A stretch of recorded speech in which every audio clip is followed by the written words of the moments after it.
الفيديو ده بنصوره بعد انتهاء الميركاتو بيومين. القيد اتقفل خلاص، كل نادي ضم اللاعبين اللي هو عايزهم وعمل توليفه جديده للنادي بتاعه. نبدا بنادي الزمالك اللي عاد بقوه للميركاتو بعد غياب طويلا جدا.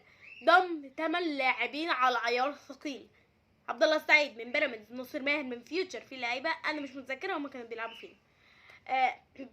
زياد كمال من انبي، محمد شحاته من طلائع الجيش، محمد عاطف من نادي طنطا، احمد حمدي من نادي مونتريال الكندي، وياسر حمد من نادي لاعب فلسطيني، يعني بصراحه مش عارفه هو كان بيلعب فين، وعمار ياسر من نادي الداخليه. 8 لاعبين على اكمل وجه، حاجه رائعه جدا. نادي الزمالك كمان بيعين مدير فني جديد بعد ما المشكله المدير الفني دي بتاعت كابتن جمال معتمد جمال دامت من اخر 2023 لاول 2024. سبحان الله.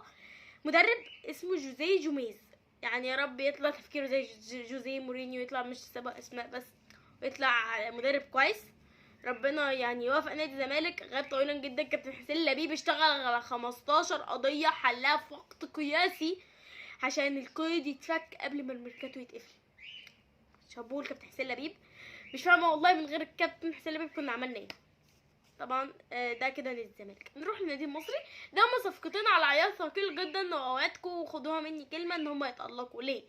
ودايما السؤال بيطرح نفسه، ليه اللاعب لما بينضم للنادي جماهيري بيتالق، في لاعب تاني ما بينضم للنادي جماهيري ما بيتالقش؟ اقولك، في لاعب ينضم للنادي جماهيري بيتالق ليه؟ لان هو بيبقى عايز الناس تشجعه. اما اللاعب اللي ما بيتالقش زي رزاق السي كده، اللاعب ده ما بيتالقش عشان بيبقى عنده رهبه من الجماهير ان هو لما يعمل حاجه غلط الجماهير تقوم عليه. صلاح محسن، حسين فيصل لما انضموا للنادي المصري اوعدكم ان هم هيتالقوا ويعملوا موسم اكثر من رائع. صلاح محسن في اول ماتش ليه ضد بيراميدز بيسجل جون. في لاعب كده، شوف بقى قد ايه ما بيلعبش يا راجل، ده بعيد عن الملعب. صلاح محسن غير نزل وجاب جون، حاجه في قمه الروعه. النادي الاهلي الصفقتين يعني اللي اثاروا اعجابي هم وسام ابو علي اللاعب الفلسطيني، وعمر كمال لاعب فيوتشر. عمر كمال، انا عندي تساؤل لاداره النادي الاهلي، والله انا مش بهاجم الصفقه. عمر كمال لاعب مكسب كبير جدا لاي نادي، لكن انت ليه يبقى عندك 3 في نفس المركز؟ ليه 3؟ اكرم توفيق، عمر كمال، ومحمد هاني. محمد هاني دولي، عمر كمال دولي، اكرم توفيق دولي. انت هتلاعب مين بقى؟ مارسيل كولر. ربنا يستر وميبقاش فيه يعني مشاكل في المركز ده. كل لاعب تحق تلعب، كل لاعب ممكن يلعب في كذا مركز، وهتقدر تلعبهم كلهم باذن الله. طبعا شفنا مشاركة لجميع الأندية في كل حاجة، فدول كان أبرز الصفقات.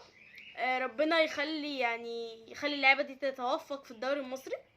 في لعيبة قبل كده ما لعبتش في الدوري المصري، حابة أقول لكم إن ده الإيجيبشن ليج، هتلاقيه أحسن من البريمير ليج بجد. حاجات أول مرة هتشوفوها في حياتكم، فربنا يوفقهم كلهم بدون أي استثناء. لاعب كان بيلعب في الدوري المصري وانتقل أي نادي تاني ربنا يوفقه، لأن دايما احنا نتمنى التوفيق لكل اللعيبة، متمناش لعيب يلعب وحش. بس كده، ده كان ملخص الميركاتو من وجهة نظري. باذن الله مع اول ماتش في الدوري او اول ماتش لاي نادي مصري هتلاقيني بنزل عليه فيديو. بس كده، اقابلكم في فيديو جاي.